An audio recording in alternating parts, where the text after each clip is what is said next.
Do you view democracy as an American value, something that's very important to the fabric of this country? No. Where is democracy in the U.S. Constitution? Oh, okay. So No, hold on. Where is the word democracy? I don't think the word democracy is in the Constitution. So where is the word democracy in any of the founding fathers? A lot of the founding fathers had extremely elitist viewpoints around who should... Hold on. I just want to... You said the word democracy, so I want to get back to our roots. Yes. Where is democracy mentioned? In the Federalist Papers, the Constitution, or the Declaration? I think it's good that this country has moved away from things that were explicitly believed by the founding fathers. in the Federalist Papers, and it's mentioned negatively as a problem. So you ask me, is democracy a fundamental American value? I say no. Okay. Because I go back to our roots. And Hamilton, Madison, and Jay... Oh, I know that Hamilton was anti-democracy. Hold on, these people thought that people should be owned as I want to be clear. I am pro-representative government, okay, but I'm not pro-democracy. That's a big difference, and that distinction's important. But you asked very specifically about democracy, which is not an American value. It never has been and never should be, because what is democracy? Democracy is majority rule no matter what.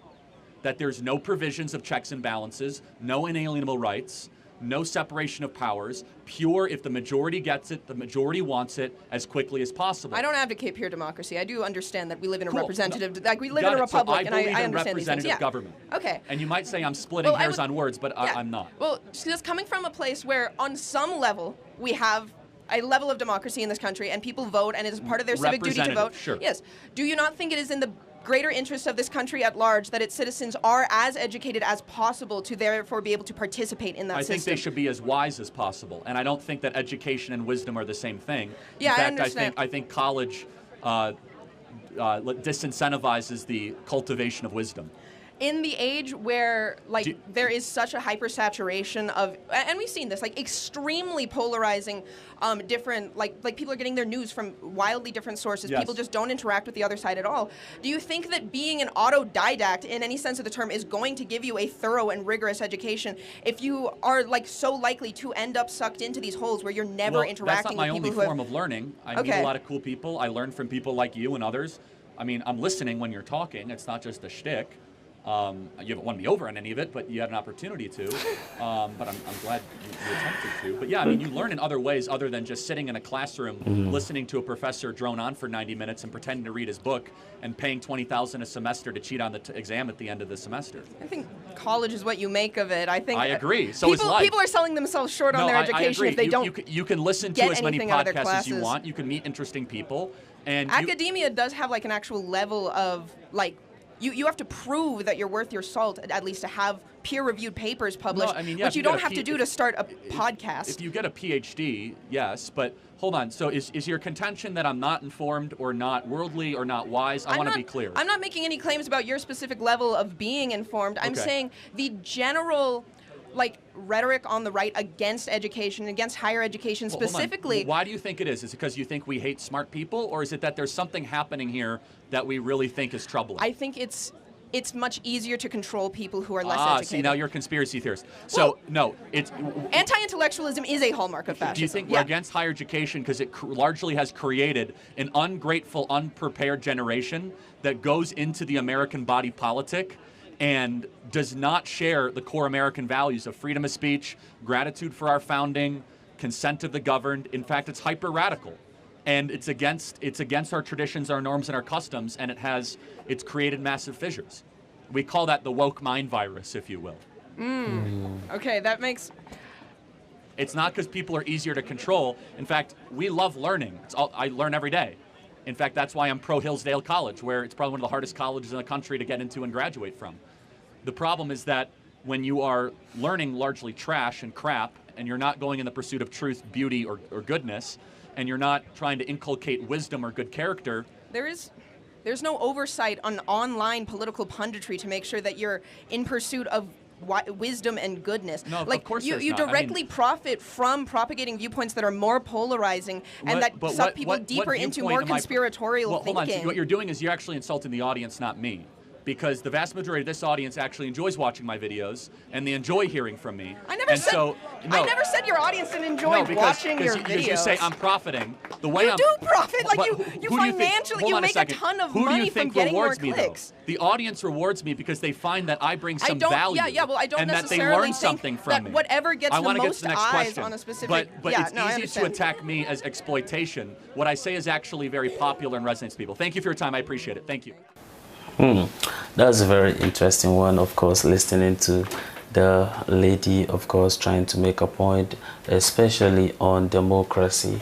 But then hearing Charlie Kirk, in a sense, talking about democracy not being part of American values, yes, it's true.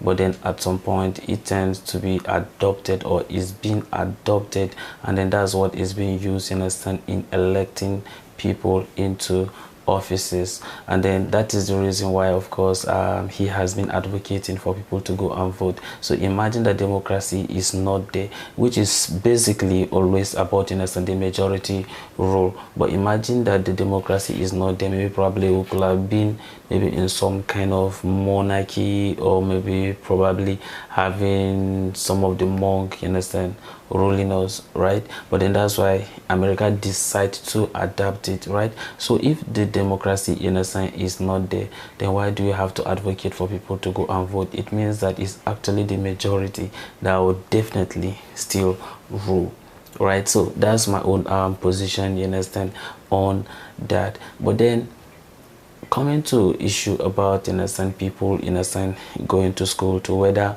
whatever they come to learn, whether they actually get whatever they are supposed to learn, or maybe probably people are being prepared for job opportunities. Well, it's just up to many individuals, even though majority of people always go to colleges basically because they want to get a job, or maybe probably they want to have a pay rise, and not basically based on beauty or based on truth or based on goodness. No, people tend not to do so, which is supposed to be like that. Like you can be able to at least acquire wisdom.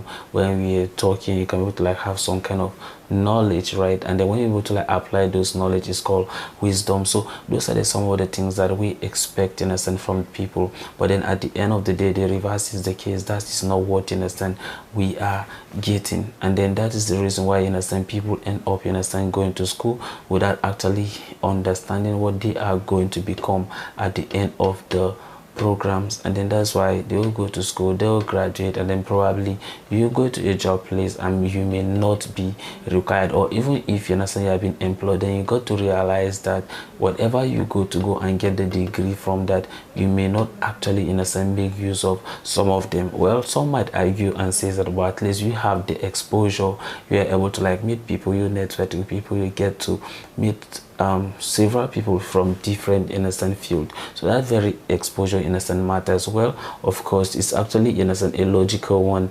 But then if you look at it, in a sense, in depth, it shows that like people tend to spend a lot, okay, in colleges. But then at the end of the day, when you finish and then maybe probably you get a job, then you got to realize that technically maybe probably you didn't really need it. And then that's why I see most people, you understand, even the time we are small, our parents always advocate that either you're a doctor or a lawyer, you understand, those are, or an engineer. Those are the most of the things, you understand, they always say that we should be. Well, maybe probably some of us were lucky enough at least to be in one of the three, that's it. But then it's not everyone that had that very opportunity. For instance, even while I was in school, of course, I was even the international student president, despite the fact that, you understand, I was an engineering, you understand, student. But it does not stop me from communicating, right? Even my opponent that I even won an election was actually a communication, you understand, student. But yet, you understand, I was able to win. Why?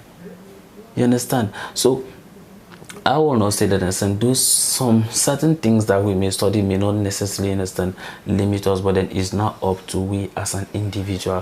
What do we decide for ourselves, or what do we see of ourselves, or what do we think, understand, we can do? Those are some of the things, understand, that will comes to play. But nevertheless, I know that a lot of you have thought an opinion concerning this, and I wanted to drop it at the comment section. But then I think I kind of like, understand, the boldness, understand, and the confidence the lady really really have. But then I want to also hear your thought and opinion at the comment section. I may God bless you as you do so. This is the end of my video. If you like my reaction, you should like, share and subscribe. And if you have any video you want me to react to, don't forget to drop it at the comment section and I'm going to check it out. So you remain blessed and I see you in my next video.